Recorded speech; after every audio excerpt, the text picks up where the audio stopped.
Hi guys, I miss you. I don't know if you saw the picture on the beginning of the tape to get you into this YouTube video. That was for Alyssa. Just saying hi. Um, all right, I got a question today, I think from Zoe, which I was glad I got, about making the graph for the finding the K value for Coulomb's law. Um, do your best with this. Email me your questions, and then I can keep answering you individually or doing something like this to help you out. So, what Zoe said, and I agree with her, she took Coulomb's law, which looks like the law of universal gravitation in case, whoops, is not that. Fe is K, Q1, Q2 over R squared. So, well, Zoe was doing the lab. She said, I'm trying to figure out how to graph. I know to rearrange algebraically for K, which is correct. So if you do K is equal to Fe times R squared over the product of the charges. Hopefully you guys realize that relationship when you were looking at the simulation with people pulling back and forth. In one of those charts, your force is dependent on the product of your charges. It's also dependent on the distance between them, and that's part of the inverse square law. So if you're graphing and you're looking to get K, hopefully by now you guys are like, okay, I need a linear function. And if you try to put an R square valued into your graph, you're going to get some kind of an exponential curve, which we see enough of in the news right now. Not unpredicted, but definitely happening. So you want to have some kind of a linear fit on your graph. My suggestion is to really look at the variables and think about a problem that has a numerator and a denominator, or an equation that has a numerator and a denominator as rise over run. All right, so here's my suggestion. When you're planning out an experiment, if you are to graphically determine something, getting one data point gets you a dot. Hopefully you're realizing in today's world, if you are following the news, that one dot is not enough. When you start seeing trends occurring over and over and over again, that's where we need to really take note and where we really can have a good set of data to start collecting information. So I know Coulomb's law isn't really the topic of your most discussions right now, but that scientific exploration and the scientific collection of data is really, really important for us as a society and as a global society as we deal with things like we're dealing with right now.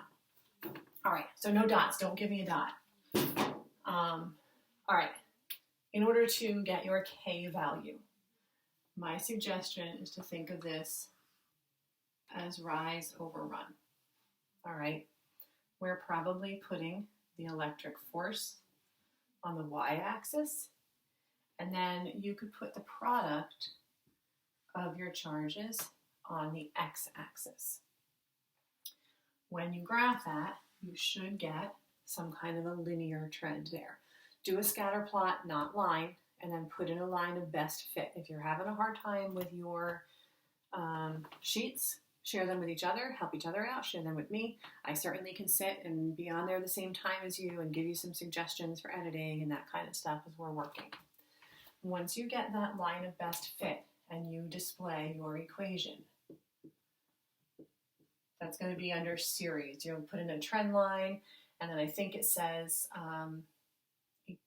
label.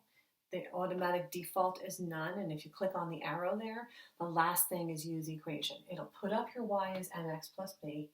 Remember, the m value is your slope, and then the b is your y-intercept. You don't really need that for right now. And in all honesty, it should be 0, but I'm not sure how you're collecting your data there. Once you get your slope, if you multiply the slope by your constant, and in this case, what I would do is you're moving those, as you're increasing the charge values, I would keep those two charges at an equal distance. So I would do slope times r squared, and that should equal your K value. And if you kind of compare these two equations, this would be your slope.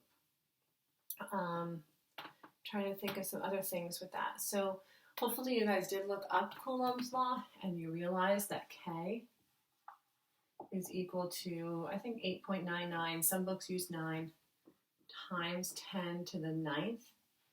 And if you look at the units for it, it's going to be a Newton meter squared per Coulomb squared. Coulomb is the unit for our charges. If you look here, this is a Newton. Most of you, if you're doing this correctly, you're probably going to end up with like 89 or something like that for your K value, and then you're going to panic. Don't panic. The charges are given in microcoulombs, microcoulombs squared. So be careful when you're putting your units in there. The other thing is this distance here in this simulation is given as centimeters. So you can either do a unit conversion or you can deal with your K value in terms of the units that are being displayed on the simulation and the graph. That's totally fine. You don't have to do the unit conversion, but really take a look at these units and try to get them correct as you're going through. So I hope that helps. I hope we can have a cookie party soon. I kind of miss that. And that's it. Let me know if you guys need help. All right. Bye.